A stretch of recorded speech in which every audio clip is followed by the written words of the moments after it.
অনেক দিনের সাধনা, জল্পনা কল্পনা, আপনার মোহরে নবুয়তে আমার ঠোঁটটা আমি লাগাবো। আপনার মোহরে নবুয়তের মধ্যে আমার ঠোঁটটা লাগিয়ে আমার ঠোঁটটারে আমি জাহান্নাম থেকে পরিত্রাণ করাবো। এজন্য প্ল্যান প্রোগ্রাম করে এতক্ষণ আপনার জামাটা খুলতে বলেছি। আপনার উপরে আমার কোনো হক নাই। আমার আব্বা মা, আমার সম্পদ, আমার জীবন আপনার জন্য কোরবান গো নবী। ওয়াকানা বাইনা কাতিফাইহি খাতামুন নবুওয়া, আর পিঠের মধ্যে কাজিররিল হাজালা, কবুতরের ডিমের মতো একটা মাহরুন নবুওয়া ছিল। উনি যে শেষ নবী, উনি যে প্রফেট, দ্য লাস্ট মেসেঞ্জার, এটা প্রমাণ আল্লাহ সিল মেরা দিছে বাম দিকের কাঁধে, ডান দিকে না। কোন দিকে? সাহাবারা যারা এটা দেখেছেন তারা বলেছেন যে আমরা দেখেছি এর মধ্যে কিছু চুলও ছিল, একটু লালচে ছিল, একটু উঁচু ছিল। একদিন বিশ্বনবী বললেন, বান্দার কোনো হক আল্লাহ কোনোদিন ছেড়ে দেয় না। আল্লাহর হক আল্লাহ মাফ করে, বান্দার হকের মাফ নাই। যদিও আমি নবী, আমার উপর যদি কোনো হক থাকে বলো, আমি দিয়ে দেব। কোন সাহাবী দাঁড়ায় না। এক সাহাবী দাঁড়িয়ে বললেন, নবী, যুদ্ধের ময়দানে চাবুক চালানোর সময়, লাঠি চালানোর সময় এক কাফেরকে মারতে যেয়ে আপনার লাঠির বাড়ি আমার পিঠের মধ্যে পড়েছে। আপনি যেহেতু এই কিসাসটা আদায় করতে চান, আপনার পিঠে আমি লাঠির বাড়ি মেরে এটারে শোধবোধ করে দিতে চাই। সাইয়েদনা ওমরে ফারুক হাতের জামা এরকম পড়তে শুরু করছে, আয় এদিকে আয়, তোরে শোধবোধ করাই। বিশ্বনবী বললেন, ওমর রাখো, এটা বান্দার হক, মিটাতে দাও। বিশ্বনবী বললেন, আসো তুমি এসে আমার পিঠে লাঠি দিয়ে চাবুক দিয়ে বাড়ি মারো। সাহাবী বলে, ও নবী, তখন দুর্ভিক্ষের সময়ের যুদ্ধ ছিল, আমাদের গায়ে জামা ছিল না। যখন আপনি আমার চাবুকটা পিঠের মধ্যে মেরেছেন, আমার পিঠে তখন জামা ছিল না। আপনি যদি যথা নিয়মে কিসাসটা আদায় করতে চান, আপনার জামাটা খুলেন, খালি পিঠের মধ্যে বাড়িটা মারিস। এবার আর ওমরে ফারুককে ধরে কে? এদিকে আয়, তোরে দেখাইতেছে। বিশ্বনবী বললেন, ওমর থামো, মারতে দাও। বিশ্বনবী উনার জুব্বাটা উপরের দিকে উঠালেন, পিঠের মধ্যে বাড়ি দেওয়ার জন্য ওই সাহাবীকে ডাকলেন। ওই সাহাবী বিশ্বনবীকে পিছন দিক থেকে জড়িয়ে ধরে ওই মোহরে নবুয়তের মধ্যে চুমু দিয়ে ফেলেছে। সাহাবী বললেন, নবী গো, এই নাটক করার জন্য আপনি আমারে মাফ করে দিয়েন। আপনি বিশ্বনবী, উদম গায়ে আপনারে দেখা যায় না, খালি গায়ে আপনারে দেখা যায় না। শুনেছি আপনার পিঠের মধ্যে মোহরে নবুয়ত আছে। অনেক দিনের সাধনা, জল্পনা কল্পনা, আপনার মোহরে নবুয়তে আমার ঠোঁটটা আমি লাগাবো। আপনার মোহরে নবুয়তের মধ্যে আমার ঠোঁটটা লাগিয়ে আমার ঠোঁটটারে আমি জাহান্নাম থেকে পরিত্রাণ করাবো। এজন্য প্ল্যান প্রোগ্রাম করে এতক্ষণ আপনার জামাটা খুলতে বলেছি। আপনার উপরে আমার কোনো হক নাই। আমার আব্বা মা, আমার সম্পদ, আমার জীবন আপনার জন্য কোরবান গো নবী। বিশ্বনবীর পিঠে বাম দিকে খাতামুন নবুওয়া ছিল, মাহরে নবুওয়া। কোন বর্ণনা এসেছে উনি এই মাহরে নবুওয়া দিয়ে পিছন দিকে দেখতেন। বিশ্বনবী যখন নামাজ পড়তেন উনি বলতেন, ইস্তাকিমু ওয়া আতাদিলু ইয়ারহামুকুমুল্লাহ, কাতার সোজা করো, ফাঁকা জায়গা বন্ধ করে দাও। কারণ আমি সামনে যেমনি দেখি, পেছনেও তেমনি দেখি। অনেকে বলেন বিশ্বনবী পেছনে দেখতেন এই মাহরে নবুয়তের জায়গাটা দিয়ে। এটা ছিল বিশ্বনবীর behind CC camera, behind close circuit camera. আল্লাহু আকবার। বিশ্বনবী ছাড়া কোন নবীর পিঠে এরকম মাহরে নবুয়া ছিল নাকি? কথা বলেন। এজন্য ওই নবীরে গালি দিলে সহ্য হয়? কথা বলেন, সহ্য হয়? আবিয়াদুল ইবতাইন, বগল ছিল শুভ্র সাদা। আমাদের বগল কি সাদা? দুর্গন্ধ, কুৎসিত, কালো, তাই না? বিশ্বনবীরটা কালো? কথা কোন? শুভ্র সাদা। আমরা দোয়া করি এভাবে। বিশ্বনবী মাঝে মাঝে দোয়া করতে করতে বৃষ্টির জন্য যখন দোয়া চাইতেন, আরাফার ময়দানে যখন দোয়া চাইতেন, দোয়া করতে করতে হাতটারে উপরের দিকে করতেন। সবাই এরকম হাত তোলেন, সবাই হাত তোলেন। বিশ্বনবী মাঝে মাঝে আবেগের চোটে এইখান থেকে হাতটা এই জায়গায় নিয়ে যেতেন। সুবহানাল্লাহ। বিশ্বনবী যখন হাত আবেগের চোটে উপরের দিকে উঠাতেন, বিশ্বনবীর বগল দেখা যেত। সাহাবারা বলতেন, হাত্তা ইউরা বায়াদু ইবতাইহি, এই সুযোগে আমরা দেখতাম ওনার বগলটা ধবধবে সাদা, কোনো দাগ ছিল না। মুস্তাওয়াল জাবিন, প্রশস্ত ললাট ছিল। আসাম্মুল আনফ, খাড়া নাক ছিল। বিশ্বনবীর নাক কিন্তু বোচা ছিল না। এরকম চ্যাপটা নাকরে আপনারা কোম্পানিগঞ্জে কি বলেন? চাকমা। কি নাক? হ্যাঁ, বুসা, নাক বুসা বা বোচা। বিশ্বনবীর নাক এই চাকমা স্টাইলে নাক ছিল না, খাড়া ছিল, খাড়া নাক ছিল। সুবহানাল্লাহ পড়ো। মুফাল্লিজুল আসনান, দাঁতগুলো ছিল পরিপাটি। বিশ্বনবীর দাঁতের দিকে তাকালে, বিশ্বনবীর হাসির দিকে তাকালে মনে হতো হাসিতে যেন মুক্তা ঝরে। বিশ্বনবী দেখতে কেমন ছিল আন্দাজ পাচ্ছেন না মোটামুটি? এই চমৎকার দেহটা নিয়ে যখন আয়নার সামনে দাঁড়াতেন, বিশ্বনবী জোস জোস পোজ দিতেন না। এখনকার ছেলেপেলেরা বলে আয়নার সামনে দাঁড়াইয়া দেই জোস জোস পোজ, আছে না নাই? বিশ্বনবী জোস জোস পোজ দিতেন না। বিশ্বনবী আয়নার সামনে দাঁড়িয়ে বলতেন, আল্লাহুম্মা হাসানতা খালকি ফাহসিন খুলুকি। ও আল্লাহ, আমার চেহারাটা যেমনি আপনি সুন্দর বানিয়েছেন, আমার হৃদয়টারেও সুন্দর করে দেন। What a attitude, what an attitude! কি অ্যাটিটিউড ছিল উনার! আমরা আয়নার সামনে সেজে পড়ে দাঁড়ালে চুলকে সাইজ করি, পাং করি, স্টাইল করে ডিজাইন করি। বিশ্বনবী সুন্দর চেহারাটা নিয়ে যখন আয়নার সামনে দাঁড়াতেন বলতেন, আল্লাহ, আমার চেহারাটা যেমনি সাদা, হৃদয়টারও সাদা করে দেন। কিছু মানুষ আছে চেহারা সাদা, হৃদয় কালো, আছে না নাই?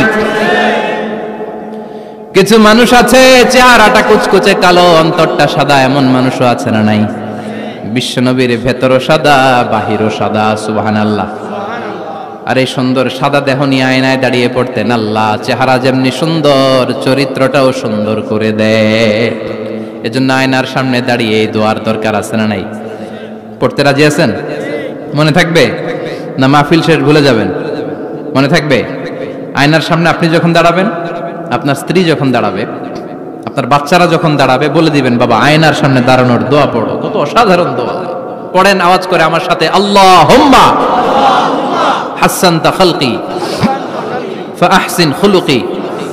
আল্লাহুম্মা হাসানতা খালকি ফাহসিন খুলুকি। এর মানে, আল্লাহ, আমার চেহারাটা করেছো সুন্দর, আমার আচরণ, আমার চরিত্রটাও সুন্দর করে দাও। চিৎকার করে পড়েন আমিন। তাহলে বিশ্বনবীর ব্যাপারে তিনটা কথা আমরা শুনবো বলেছিলাম, প্রথমটা শুনে ফেলেছি। মানে উনি দেখতে কেমন ছিল, উনি দেখতে কেমন ছিল, এর মধ্যে আমাদের আমলের কিছু নাই, শুধু বর্ণনা করা আর শোনা আর বিশ্বনবীকে ভালোবাসা, ঠিক কিনা? কারণ উনার নাক খাড়া, আমার তো খাড়া নাও হইতে পারে। উনি সুন্দর, আমি তো শ্যামলা হইতে পারি, কারণ এটা আল্লাহর দেয়া পরীক্ষা, ঠিক কিনা? দ্বিতীয় পয়েন্ট থেকে আমাদের আমল শুরু। দ্বিতীয় পয়েন্ট ছিল বিশ্বনবীর আচরণগত বৈশিষ্ট্য। আমার নবীর বিহেভিয়ার কেমন ছিল, কন্ডাক্ট সিস্টেম কেমন ছিল, ম্যানার কেমন ছিল, মানুষের সাথে কমিউনিকেশনটা কেমন ছিল, ব্যবহারিক জীবনটা কেমন ছিল, এগুলো আমল করার দরকার আছে না নাই? কষ্ট হচ্ছে? কষ্ট হচ্ছে? মনোযোগ আছে তো? মনোযোগ আছে না গেছে? আমরা এবার শুনবো বিশ্বনবীর আচরণ কেমন ছিল। বিশ্বনবী যখন রাস্তা দিয়ে হাঁটতেন, ইয়ামশি হাউনান, বিনয়ের সাথে হাঁটতেন। ইয়ামশি হাউনান, রহমানের বান্দারাও বিনয়ের সাথে রাস্তা দিয়ে হাঁটে, ঠিক কিনা? ওয়া ইবাদুর রাহমানিল্লাযীনা ইয়ামশুনা আলাল আরদি হাওনান ওয়া ইযা খাতাবাহুমুল জাহিলুনা ক্বালু সালামা। রহমানের বান্দারা যখন রাস্তা দিয়ে হাঁটে, বিনয়ের সাথে হাঁটে, তারা অহংকার প্রদর্শন করে না, মানুষের সাথে বিনয়ের সাথে রাস্তা দিয়ে হাঁটে। এজন্য রাস্তা দিয়ে যখন হাঁটবো, বিনয়ের সাথে হাঁটবো। রাজি আছেন তো? নাকি অহংকার প্রদর্শন করে হাঁটবেন? বিশেষ করে যুবকেরা, ৩-৪ জন যুবক একসাথে হলে রাস্তায় ওদের আর কারো হুঁশ জ্ঞান থাকে না, পুরো দুনিয়াটাই মনে হয় দুনিয়াটাই আমার, আছে না নাই? না, মুরব্বীকেও সম্মান করবা, মহিলাদেরকে সম্মান করবা, তোমার জায়গায় তুমি হাঁটবা, ভদ্রভাবে হাঁটবা। ভদ্রভাবে হাঁটার দরকার আছে না নাই? উনি মুরব্বী, একদিন উনিও তোমার মতো যুবক ছিল, ঠিক কিনা? এই যে আমার কালো দাড়ি, আজীবন কালো থাকবে? কথা বলেন। উনার সাদা দাড়ি, ছোটবেলায় মনে সাদা দাড়ি নিয়ে আসছিল না? হ্যাঁ, উনিও একদিন তাগড়া যুবক ছিল, উনিও কোম্পানিগঞ্জ বাজারে দাঁড়ালে লোকজন তাকিয়ে থাকতো, ঠিক কিনা? তার মানে রং ধরা যৌবন জং ধরে শেষ। যৌবন সব সময় থাকে না, সার্টেন একটা পিরিয়ডের জন্য আল্লাহ দিয়েছে। এজন্য যুবক ভাইরা, তোমাদের রক্ত গরম, তোমাদেরকে বিনয়ী হতে হবে বেশি, ঠিক কিনা? রাজি আছো তো সবাই? বিশ্বনবী বিনয়ের সাথে হাঁটতেন। ওয়াকানা ইয়াতাবাসসাম, সবসময় মুচকি হাসতেন। কি করতেন? মুচকি হাসেন তো আপনারা? হাসেন না? মুচকি হাসবেন, কারণ মুচকি হাসতে পয়সা লাগে না। লাগে? মুচকি হাসি দেন তো একটা। এই যে সবার এখন মুচকি হাসি, পয়সা লাগছে? কথা কন। তাবাসসুমুকা ফি ওয়াজহি আখিকা সাদাকা, you would smile to your brother, it's a charity. তুমি তোমার ভাইয়ের দিকে তাকিয়ে যে মুচকি হাসবে, এত সদকা দেওয়ার সওয়াব হয়ে যাবে। বিশ্বনবী সব সময় মুচকি হাসতেন। হাসি তিন ধরনের, তাবাসসুম, দিহক, কাহকাহা। কাহকাহা মানে অট্ট হাসি, আলিফ লাইলার দত্তরা যেমন হাসি দেয় ওই হাসি। এটা নামাজের মধ্যে কেউ দিলে নামাজও শেষ, ওযুও। আর দিহক, হালকা আওয়াজে হাসি, সামান্য দাঁত দেখা যায় মাঝে মাঝে। বিশ্বনবী মজা করে এরকম হাসি দিতেন, কিন্তু সব সময় বিশ্বনবীর ঠোঁটের মধ্যে মুচকি হাসি লেগেই থাকতো। তাহলে আমরা বিনয়ের সাথে হাঁটবো, নাম্বার 1। নাম্বার 2, সবসময় মুচকি হাসবো। রাজি আছেন? ঘরে যেই স্ত্রীকে একটা মুচকি হাসি দিবেন, আজকে রাতেই দিবেন, যেই একটা মুচকি হাসি। রাজি আছেন? হ্যাঁ? ভালোবাসা বাড়াই দিবে কে? কথা কয় না। ভালোবাসার কথা আসলে আওয়াজ কমে যায়। ভালোবাসার কথাও কোরআনে আছে না নাই? আল্লাহু আকবার।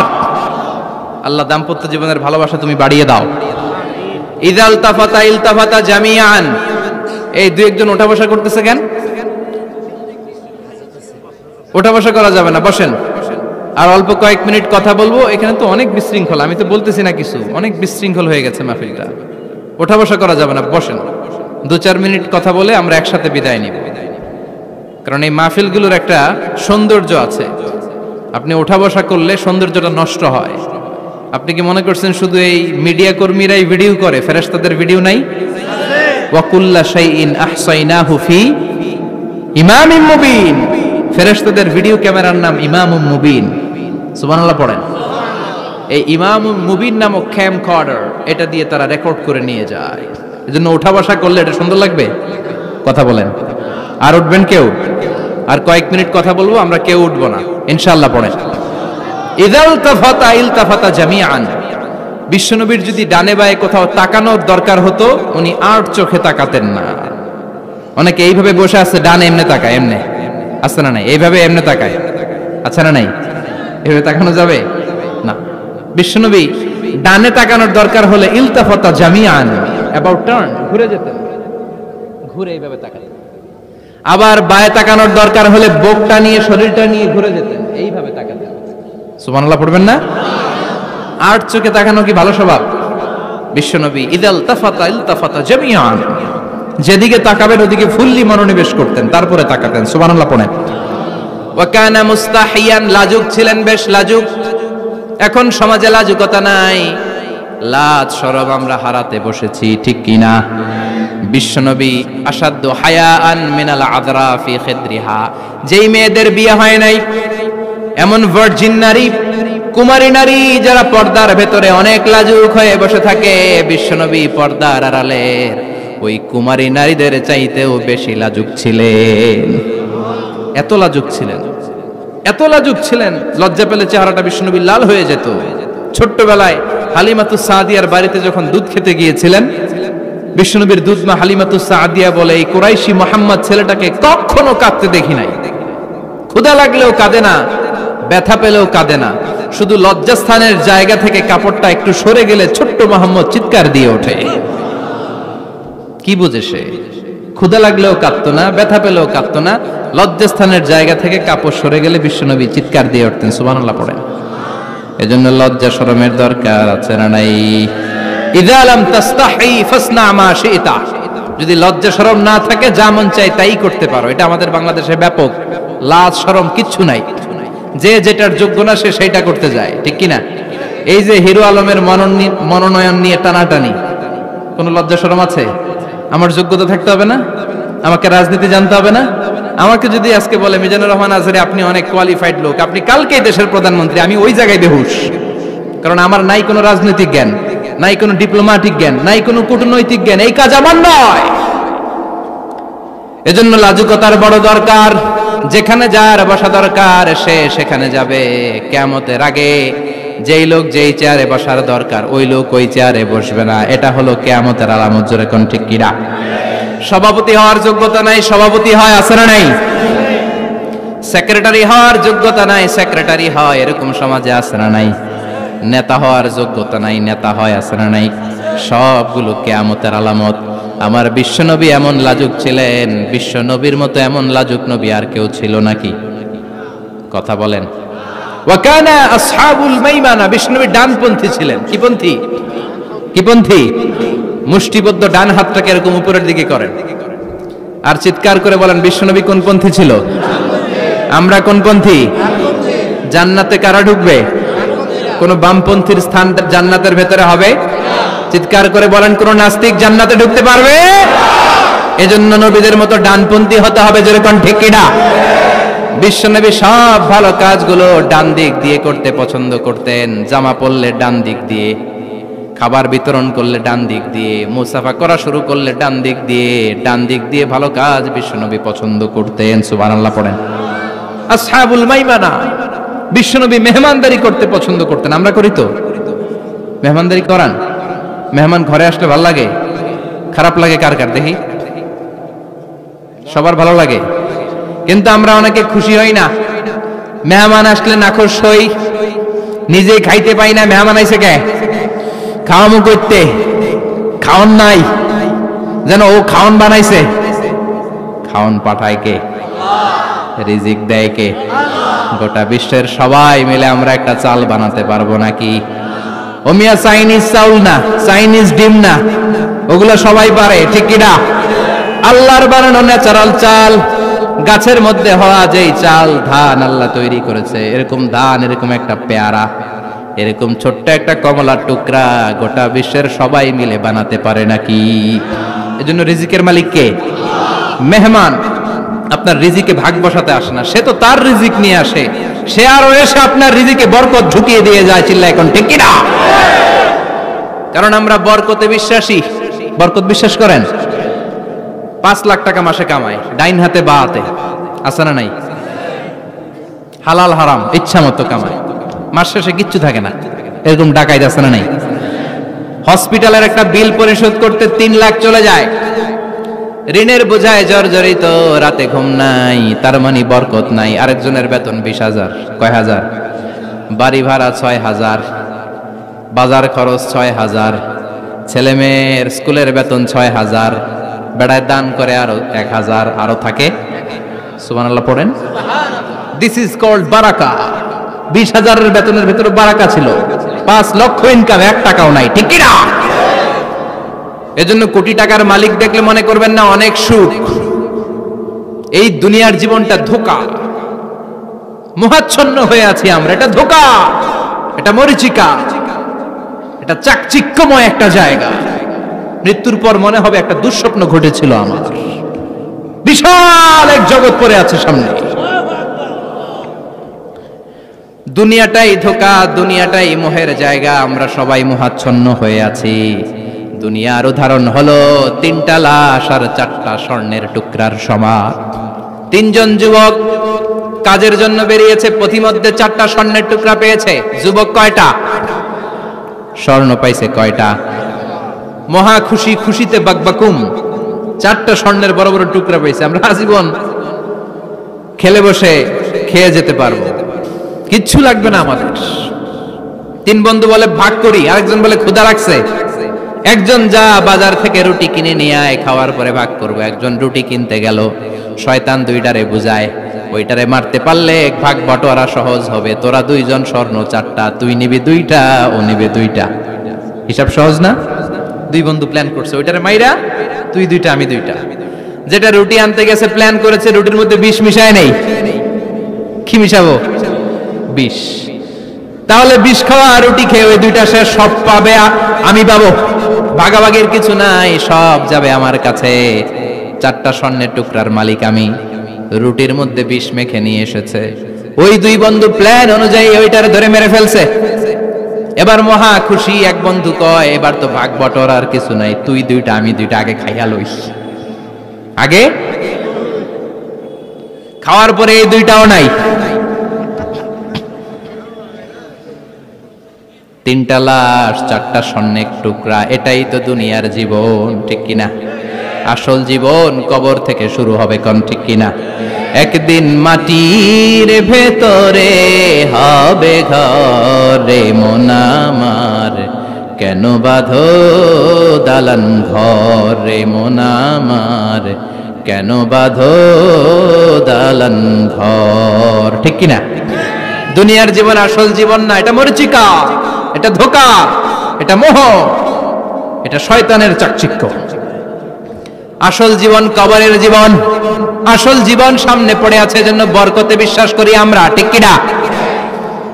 ল্যান্ড ক্রুজার দাপিয়ে বেড়ায়, বড় বড় টাওয়ারের মালিক, অনেক সম্পদের মালিক, এটা দেখেই মনে করবেন না অনেক সুখে আছে, ঘরে যেয়ে দেখেন কোনো সুখ নাই, ঠিক কিনা? সাধারণত টাকা যার বেশি দুঃখ তার বেশি, টাকা যার কম সুখ তার বেশি। সুবহানাল্লাহ পড়েন। আল কানাআতু মিনাল ইসলাম। এজন্য আমার শ্রমিক ভাইয়েরা, আপনাদের এক পা জান্নাতে এমনি ঢুকে আছে। নামাজ পড়বেন, মা বাবার খেদমত করবেন, ইসলামের নিয়মগুলো মানবেন, দ্বিতীয় পাটাও জান্নাতে ঢুকায় দিবে কে? আর যারা কোটি কোটি টাকার পাহাড় বানিয়েছে, ওদের হিসাবের ফিরিস্তি অনেক বড়।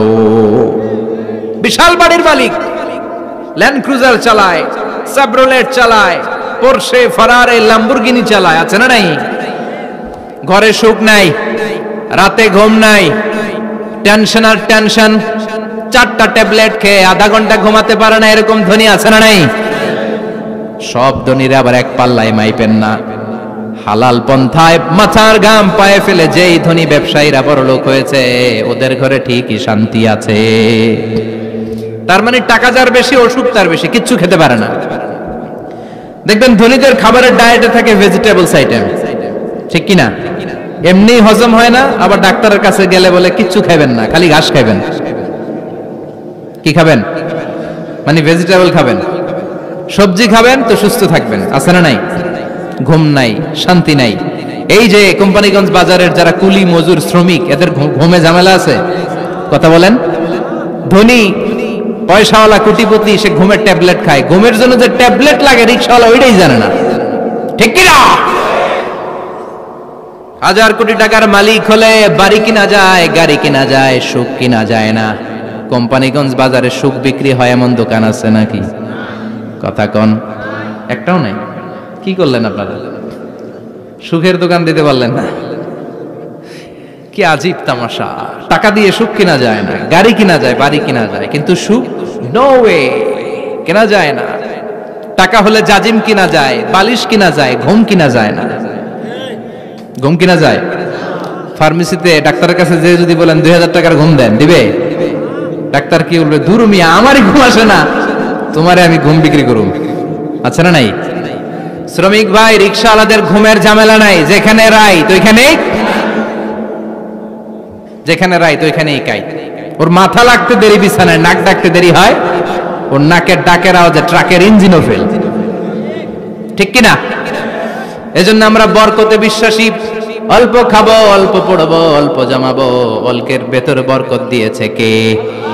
এজন্য মেহমান আসলে বিশ্বনবী খুশি হতেন, আমরাও মেহমান আসলে খুশি হব। রাজি আছি না নাই? সবাই রাজি? মেহমানদারি করাবেন তো? এরপরে বিশ্বনবী ইনসাফ করতেন। কি করতেন? ইনসাফ করতেন। বিচার করার সময় বিশ্বনবী ইনসাফ করতেন। গোটা বিশ্বকে ইনসাফ শিখিয়েছেন বিশ্বনবী। আমাদের দেশেও তো ইনসাফ হয় না? হাইকোর্টে, সুপ্রিম কোর্টে, গ্রাম্য সালিশে আছে, আছে। আহা, আহকামুল হাকিমিনের দরবারে সবগুলো বিচার আবার বসবে। চিল্লায় বলেন ঠিক কিনা? ও মিয়া, দুনিয়াতে বিচারপতি বিচারের রায় দেয়, ওই বিচারপতিরও বিচার আছে না নাই? সবচেয়ে বড় বিচারপতির নাম কি?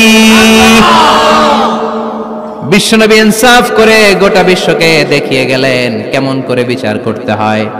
বিশ্বনবীর কাছে কখনো বিচার আসলে বিশ্বনবী দুই পক্ষের কথা শুনে রায় দিতেন। পড়েন সুবহানাল্লাহ। সব সময় দুই পক্ষের কথা শুনে রায়। এখন কি দুই পক্ষকে সমান প্রিভিলেজ দেয়া হয়? কথা বলেন। কারণ কোরআন দিয়ে বিচার হয় না। কোরআন দিয়ে বিচার হোক আমরা চাই কি চাই না? আমার সংসদ ভবনের ভেতরে কোরআনের আইন দিয়ে সংসদ ভবন কায়েম হোক আমরা চাই কি চাই না? সেনাবাহিনীর ভেতরে দরবার হলগুলোতে যখন আলোচনা বসে কোরআন মাঝখানে থাকবে, চিল্লায় বলেন ঠিক কিনা? দেশের সবগুলো ক্যান্টনমেন্টের ভেতরে কোরআন থাকার দরকার আছে না নাই? সবগুলো আদালতের ভেতরে কোরআন থাকার দরকার আছে না নাই? কোরআনের আইন অনুযায়ী আমার দেশের সব নিয়ম কারণ চলবে, আমরা চাই কি চাই না? এই কোরআনের আইনের বিরুদ্ধে যদি কোনো আইন পাশ করা হয়, আমরা ওই আইনের বিরুদ্ধে চিৎকার করে বলেন ঠিক কি না? আমরা এই কোরআনের জন্য সব বাজি রাখতে রাজি আছি, আমরা জীবন বাজি রাখতে রাজি আছি, আমরা দেহের তাজা রক্ত বিলিয়ে দিতে রাজি আছি, যারা বলেন ঠিক কি না? কোরআনের জন্য কে কে ময়দানে থাকতে রাজি আছেন? হাত উঁচু করে আল্লাহর দেখা।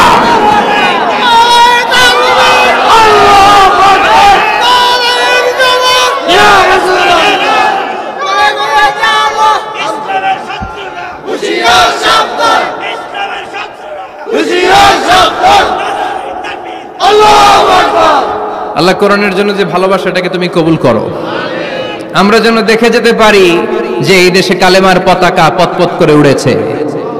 আমরা যারা ইসলামের পক্ষে, এটাই আমাদের অপরাধ। আমরা ইসলামকে একটা বিজয়ী শক্তি হিসেবে দেখতে চাই, আমরা ইসলামকে পার্লামেন্টের ভেতরে দেখতে চাই, আমরা কালিমার পতাকা পতপত করে উঠছে এটা দেখে যেতে মরতে চাই। চিল্লায় বলেন ঠিক কিনা?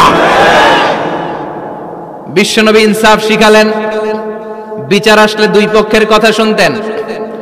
বিশ্বনবীর স্ত্রী সাউদা এসে বলে, নবী আমি আপনার কুমারী বউ আয়েশার ঘরে তরকারি নিয়ে গিয়েছিলাম, ঝোল নিয়ে গিয়েছিলাম, কোন বর্ণনায় পায়েস নিয়ে গিয়েছিলাম।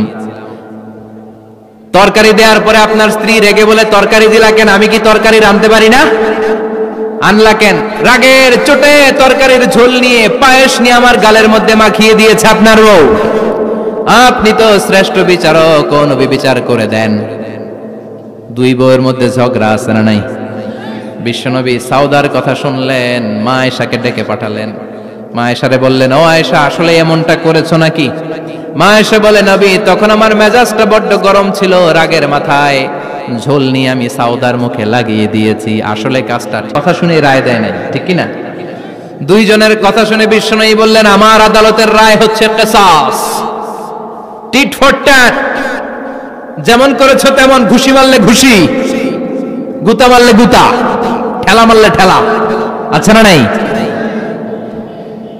সাউদাকে যেমনি তুমি পায়েস মাখিয়ে দিয়েছ, সাউদাও পায়েসের বাটি থেকে কিছু পায়েস নিয়ে আয়েশার গালে মাখো। সুবহানাল্লাহ পড়েন।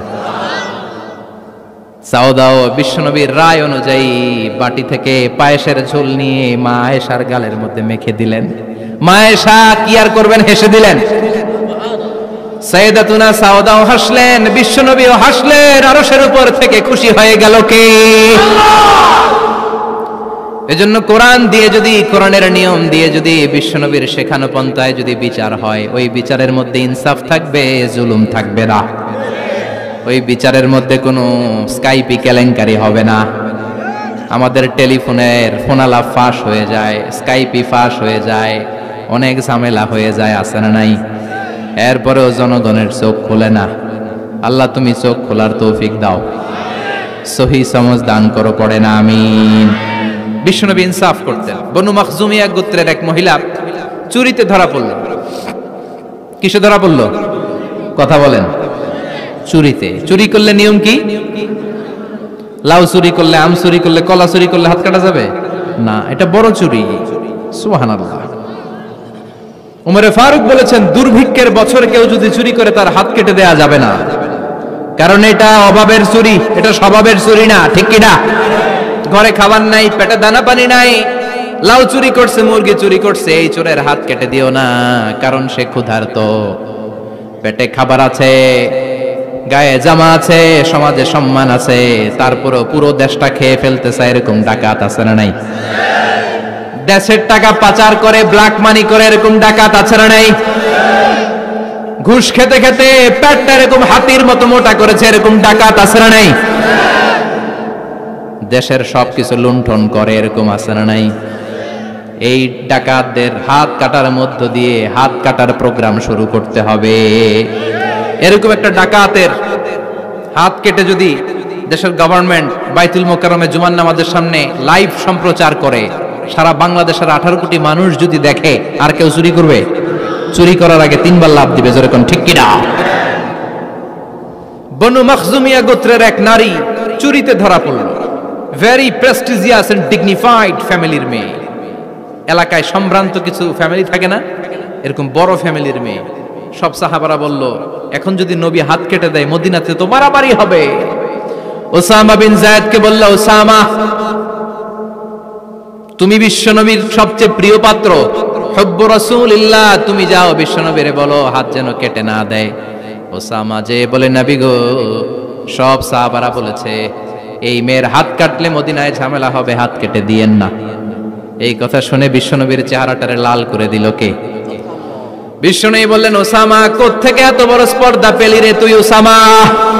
এই আইনটা তো আমি বানাই নাই, আরশের উপর থেকে এই আইনটা নাজিল করেছে কে? السارق والسارقة فاقطعوا أيديهما جزاء بما كسبا نكالا من الله والله عزيز حكيم. سبحان الله. পড়েন, if anyone steal something very precious from the society, from house, the government should cut down his right hand. দামি কিছু চুরি করলে গভর্নমেন্ট কাটবে, আমরা কাটতে পারবো? এটা সরকারের কাজ, সরকার ডান হাত কেটে দিবে। ওসামা, এটা আল্লাহর আইন। কেমন করে আল্লাহর আইনে তুমি সুপারিশ করতে আসো? কোন বানু মাখজুমিয়া গোত্রের মেয়ে? ওই মেয়ে তো দূরের কথা, আমার কলিজার টুকরা ফাতেমাও যদি চুরি করে, আমি রামদা নিয়ে ফাতেমার ডান হাতটা এক কোপ দিয়ে কেটে দিতে এক মুহূর্ত দেরি করব না রে ওসামা। জাস্টিস, ইনসাফ শিখে নাও। কেমন করে প্রতিষ্ঠা করেছে বিশ্বনবী, চিৎকার করে বলেন ঠিক কি না? এগুলো হচ্ছে বিশ্বনবীর অভ্যাস, আচরণ। বিশ্বনবী ধীরস্থির ভাবে কথা বলতেন, তাড়াহুড়ো করতেন না। সাহাবারা বলতেন, বিশ্বনবী যখন কথা বলতেন প্রতিটা শব্দ আলাদা করা যেত, প্রতিটা অক্ষর আলাদা করা যেত। আল্লাহু আকবার। আবার জরুরি কোনো কথা যখন বিশ্বনবী বলতেন, ওইটাকে 3 বার বিশ্বনবী রিপিট করতেন। কয়বার? কারণ জরুরি। কারণ কি? যেন না ভুলে যায়, ভুল যেন না হয়, 3 বার বলতেন। বিশ্বনবী একবার তাকওয়া নিয়ে ওয়াজ করতেছিলেন আর বলছিলেন, তাকওয়া হা হুনা হা হুনা হা হুনা, তাকওয়া এইখানে এইখানে এইখানে। কয়বার বললেন? কারণ তাকওয়ার ওয়াজ কি কম গুরুত্বপূর্ণ নাকি বেশি গুরুত্বপূর্ণ? তাকওয়া মানে কার ভয়? যাদের হৃদয়ে আছে আল্লাহর ভয়, তারা কবু পথ ভুলে যায় না। আল্লাহর প্রেম ছাড়া এই দুনিয়ায় কারো কাছে কোনো কিছু চায় না। ঠিক কি না? যাদের হৃদয়ে আছে আল্লাহর ভয়, তারা কবু পথ ভুলে যায় না। আল্লাহর প্রেম ছাড়া এই দুনিয়ায় কারো কাছে কোনো কিছু চায় না। রাতের আধারে যারা সেজদাতে রয়, দু চোখের শ্রুতে নদী যেন বয়। রাতের আধারে যারা সেজদাতে রয়, দু চোখের শ্রুতে নদী যেন বয়। ছলনার হাতছানি যতই ডাকুক, ছলনার হাতছানি যতই ডাকুক, পেছনে ফিরেও সে তাকায় না। যাদের হৃদয়ে আছে আল্লাহর ভয়, তারা কবু পথ ভুলে যায় না। আল্লাহর প্রেম ছাড়া এই দুনিয়া কারো কাছে কোনো কিছু চায় না। চিৎকার করে বলেন ঠিক কি না? তাকওয়ার ওয়াজ করলেন, তাকওয়া মানে আল্লাহর ভয়। বিষ্ণুই বললেন, তাকওয়া হা হুনা, তাকওয়া হা হুনা, তাকওয়া হা হুনা। তাকওয়া এই জায়গায়, তাকওয়া এই জায়গায়, তাকওয়া এই জায়গায়। যেহেতু এটা গুরুত্বপূর্ণ, বিষ্ণুনবী 3 বার ইঙ্গিত করে বলেছেন। সুবহানাল্লাহ। বিষ্ণুই বলেন না তাকওয়া হা হুনা, তাকওয়া এইটা। বলেন না তাকওয়া হা হুনা, তাকওয়া এইটা। বলেন না তাকওয়া হা হুনা, তাকওয়া এইটা। জুব্বায় তাকওয়া, দাড়িতে তাকওয়া, টুপিতে তাকওয়া বলে নাই। তাকওয়ার আসল জায়গা হলো হৃদয়। এজন্য যাদের হৃদয়ে আল্লাহর ভয় আছে, তারা কোনোদিন পথ হারাতে পারে। তাদেরকে সিরাতুল মুস্তাকিমের উপর দায়েম রাখে কে? কি সুন্দর অভ্যাস ছিল বিশ্বনবীর, মানার দরকার আছে না নাই? বিশ্বনবীর আরেকটা অভ্যাস ছিল, বাসি খাবার খেতেন না। জানেন? বাসি খেতেন না, অল্প খেতেন, কিন্তু যেটা খেতেন ভালোটা খেতেন। অল্প খেতেন কিন্তু যেটা খেতেন ভালো খেতেন। মধু খেতে পছন্দ করতেন, কিন্তু মধুর মধ্যে দুর্গন্ধওয়ালা একটা মধু আছে না, মাগাফির, বুখারীতে লম্বা ঘটনা, ওইদিকে যাব না। এই মাগাফিরের মধু উনি খেতে চাইতেন না। ভালো সুগন্ধিওয়ালা মধু তিনি বিশ্বনবী খেতে পছন্দ করতেন। বিশ্বনবীর খাবারের তালিকায় সবচেয়ে পছন্দনীয় তালিকায় ছিল এই মধু। মধু খেতেন, দুধ খেতেন, খেজুর খেতেন, জব খেতেন, বার্লি খেতেন, ছাগলের বাজুর মাংস খেতে পছন্দ করতেন, সিনার মাংস। সুবহানাল্লাহ কইবেন না? What a choice! কি চয়েস ছিল বিশ্বনবীর! বাজুর মাংস খেতেন। বিশ্বনবী লাউ খেতে পছন্দ করতেন, লাউ। রুম্মান ফল খেতে পছন্দ করতেন, রুম্মান মানে ডালিম। রুম্মান মানে কি? ডালিম খেতে পছন্দ করতেন। মাশরুম খেতে পছন্দ করতেন। সুবহানাল্লাহ পড়েন। মাশরুমের স্যুপ পাওয়া যায় না রেস্টুরেন্টে? বিশ্বনবী বলতেন আল কামআতু মিনাল মান্নি ওয়া মাউহা শিফাউন লিল আইন। এই কামআহ মানে মাশরুম, ব্যাঙের ছাতা, এটা হলো মান্না সালোয়ার মতো দামি খাবার। আর এই মাশরুমের স্যুপ চোখের জন্য মহৌষধ। যাদের রাত কানা দিন কানা আছে, মাশরুমের স্যুপ খান, চোখ ভালো করে দিবে কে? এজন্য বিশ্বনবী যেগুলো খেত এগুলো খাওয়ার দরকার আছে না নাই? বিশ্বনবীর যে সুন্দর চরিত্র ছিল, আচরণ ছিল, এগুলো পালনের দরকার আছে না নাই? তাহলে বিশ্বনবীর তিনটা কথা বলবো বলেছিলাম। প্রথম কথা ছিল দেখতে কেমন ছিল। অনেক কথা এত বলা যাবে না, সংক্ষেপে বললাম যে বিশ্বনবীর আচরণ কেমন ছিল। এখন শুনবো, শেষ কথা বলে যাই, বিশ্বনবীর ইন্টেলেকচুয়াল পাওয়ার কেমন ছিল, ওনার বুদ্ধিমত্তা কেমন ছিল। Our beloved prophet Muhammad, the last messenger, was a very good mediator. বিশ্বনবী ভালো মিডিয়েটর ছিলেন। বিশ্বনবী ভালো মধ্যস্থতাকারী ছিলেন। ঝগড়া লাগলে মিলাই দিতে পারতেন চমৎকার। সুবহানাল্লাহ বাড়িতে যায়া জিমায় পড়ছেন? কষ্ট হচ্ছে? আর কয়েক মিনিট পড়বো, একটা তাকবীর দেন, লিল্লাহি তাকবীর। He was a very good mediator. মধ্যস্থতাকারী ব্যক্তিত্ব ছিলেন। স্বামী স্ত্রীর মধ্যে ঝগড়া লাগলে মিলায়া দিতেন, বন্ধু বন্ধু ঝগড়া মিলায়া দিতেন, সমাজে সমাজে মারামারি মিলায়া দিতেন। মক্কা থেকে মদিনায় যখন গেলেন, মদিনায় 120 বছরের একটা যুদ্ধ চলছিল, কেউ যুদ্ধটা থামাতে পারে না। বিশ্বনবী 7 দিনের ব্যবধানে যুদ্ধ থামিয়ে দিলে। Intellectual capacity, very good mediator. এজন্য বিশ্বনবীর উম্মত যারা, তাদের অভ্যাস হবে ঝগড়া লাগায় দেওয়া যাবে না, মিলায় দিতে হবে। ঠিক কিনা? আমরা যদি ঝগড়া দেখি দূর থেকে আরো লাগায় দিতে চাই, আছে না নাই?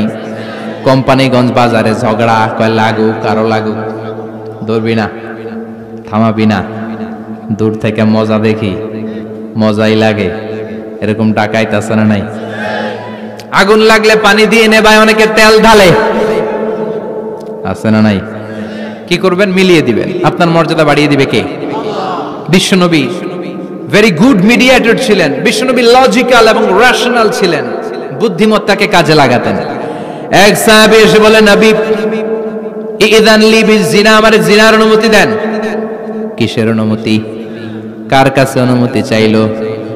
অন্যান্য সাহাবারা এই যুবক ছেলেটাকে ধমকাতে লাগলো, বসো, এই মিয়া বসো, বিশ্বনবীর কাছে কি কথা বলে এগুলা?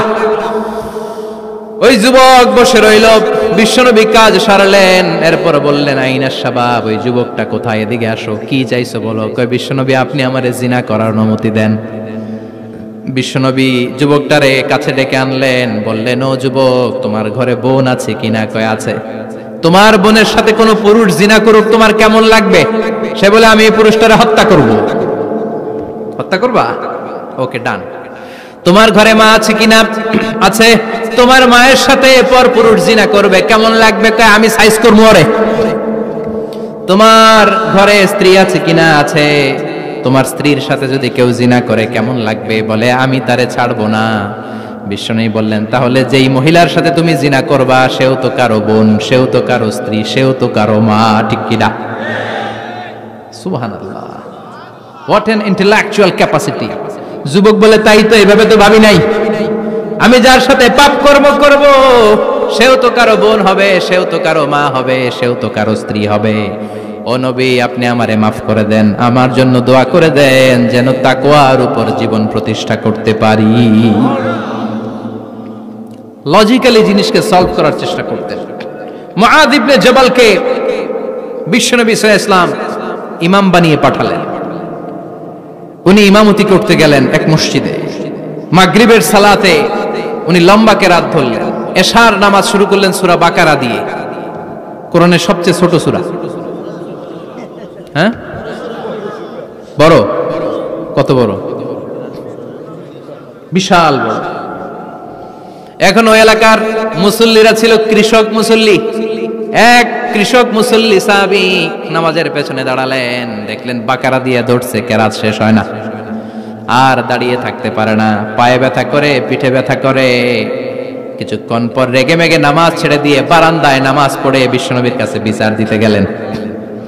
যে বললেন, নবী এমন ইমাম পাঠাইছেন এশা পরে বাকারা দিয়া। বিশ্বনবীকে সর্বনাশ, মুয়াজ তো ভেজাল লাগাই ফেলতেছে। ডেকে পাঠালেন, সহিহ বুখারীর বর্ণনা।